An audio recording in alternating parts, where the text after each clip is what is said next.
Next up is the state of machine, and this is the most complex type of workflow that you can have inside of UiPath, and it is used in more complex automations.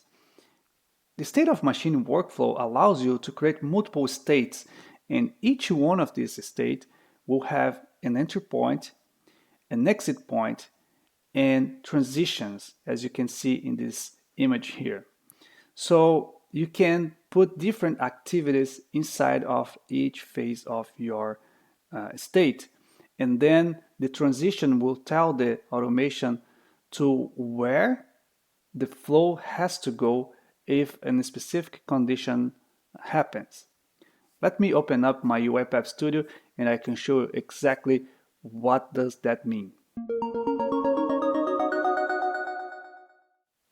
Alright, I have here a Ray framework template project, and we are going to discuss a lot about this framework, about this template later on in this course, but for now what I want to show you is how this looks like in a state of machine, because the main workflow is a state of machine and all of the other workflows are sequences. You can see here in this folder all of these workflows are sequences and they are invoked in different steps of this main workflow. So let's take, for example, the process transaction state. And when we double click inside of this state, we can see the entry point, which is invoking the process XML file, which is a sequence. And for each one of the transactions, it will invoke this workflow.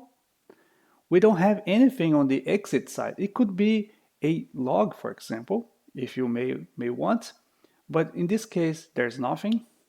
And then we have three different transitions. And I will step back and show you the big picture again of the main workflow, because from this view, it's easier to understand what are the transitions. For example, if a transaction is successful, if I did everything that was required for that specific item, I can then go back to the get transaction data and move on to the next transaction. So that's what does. So that is what it does. Okay. Move on to the next transaction. Okay. Now, if I have a system failure, that means I have to retry, because the framework has a retry mechanism that is going to reset all the applications.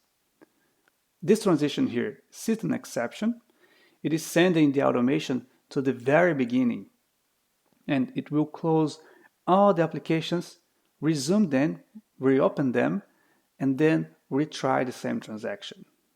All right? And we also have the business transaction.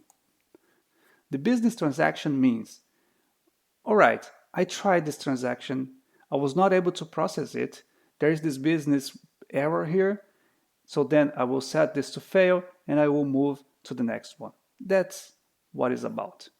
All right? And all the states required a transition, at least one. Otherwise, how would the automation knows where it should go? Unless you are at the end of the process, because we do have an end state. We have to have a start and we have to have an end, and at least one state in this type of workflow. The end state doesn't require a transition because it's the last step of the automation. For your exam, you have to understand the scenario that you have in the question. If they are explaining a very complex scenario for an automation, that's a case for a state of machine. All right? But we have to be careful. We have to understand very carefully the question.